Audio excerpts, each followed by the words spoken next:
अस्सलाम वालेकुम वरहमतुल्लाहि ताला वबरकातुहू। मैं गुलशन रज़ा मिसबाही। सबसे पहले दुरूद व सलाम अल्लाह रब्बु मुहम्मदिन सल्लल्लाहु अलैहि वसल्लम नहनु इबादु मुहम्मदिन सल्लल्लाहु अलैहि वसल्लम। ज़रात नाज़रीन किराम, मैं एक बड़ा ही अजीब व गरीब और दिलचस्प वाक़या आपके सामने लेकर हाज़िर हुआ हूँ। इस वाक़े का ताल्लुक़ बनी इसराइल से है और इसका ज़िक्र अल्लाह ने कुरान अज़ीम में फ़रमाया है, तो आप इसकी अहमियत और इफ़ादियत जान सकते हैं, समझ सकते हैं कि इस वाक़ये में कितनी हिकमतें और कितनी नसीहतें मौजूद हैं। मैं वही सारे वाक़यात मैं आपके नाज़रीन आपके सामने लेकर आता हूँ जिसका ताल्लुक़ या तो कुरान से हो या हदीस से हो या सहाबा कराम की सीरत से हो या फिर उलमाए उम्मत या औलिया कराम की सीरत से हो। लिहाजा मैं आपसे रिक्वेस्ट करूँगा, दरख्वास्त करूँगा कि आप अगर मेरे इस चैनल पर नए हैं तो मेरे इस चैनल को सब्सक्राइब करें और बेल आइकन दबा दें ताकि आप तक मेरी हर नई वीडियोस पहुंचती रहे और आप इसे आगे शेयर भी ज़रूर करें ताकि शेयर करने का भी सवाब आपको मिलता रहे। ज़रा आते हैं उसी वाक़ये की तरफ जो बनी इसराइल का वाक़या है। बनी इसराइल में एक आमिल नामी इंसान था। वह आमिल इंसान बड़ा ही मालदार, दौलतमंद, सरवतमंद, अहले सरवत में से इंसान था, जिसके पास सारे वो रिसोर्स मौजूद थे जो माल दौलत के उस वक्त माने जाते थे। मवेशियाँ, खेत खलियान, बागात, इस तरह की वो सारी प्रॉपर्टीज़ उनके पास मौजूद थे। तो वो बड़ा ही मालदार इंसान था। नाम था उसका आमिल।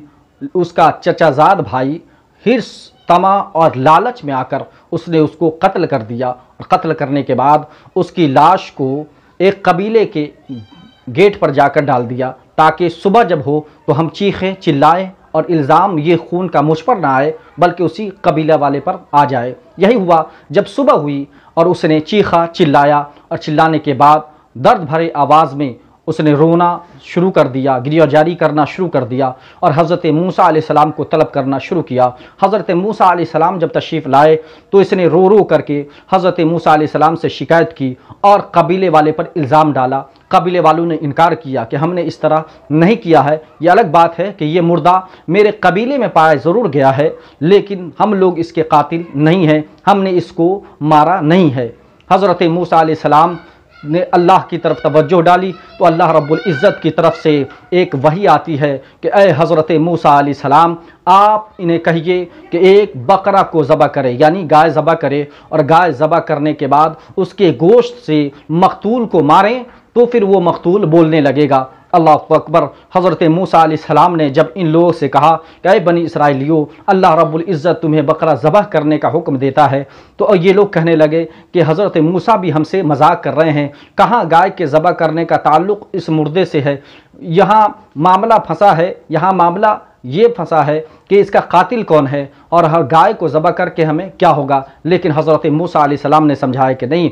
हज़रत मूसा अलैहिस्सलाम ने फरमाया कि तुम गाय ज़बह करो और गाय ज़बह करने के बाद उसके किसी मखसूस पार्ट से, हिस्से से इस मक़तूल को मारोगे तो ये ज़िंदा होकर ये उस शख्स का नाम बताएगा जो इसका कातिल है। हज़रत मूसा अलैहिस्सलाम ने जब हुक्म दिया तो बनी इसराइलियों ने कहा कि हुज़ूर ज़रा ये भी बता दीजिए कि वो गाय कैसी हो, उसकी रंगत कैसी हो और वो कहाँ पाई जाएगी, कैसे पाई जाएगी। तो हज़रत मूसा अलैहिस्सलाम अल्लाह के हुक्म से हज़रत मूसा अलैहिस्सलाम ने बताया कि वो गाय ऐसी हो कि जिसको देखते ही लोग खुश हो जाएं। तसुर्रुन नाज़रीन आया है कुरान में लफ्ज़ कि नज़र को भा जाने वाली हो, ऐसी हो जो कभी किसी खेत में खिदमत न की हो, ऐसी हो जो कभी पानी लेकर के किसी खेत को सैराब न की हो, यानी जिससे खिदमत न ली गई हो, और ऐसी हो जिसमें कोई दाग न हो, ऐसी गाय लाओ।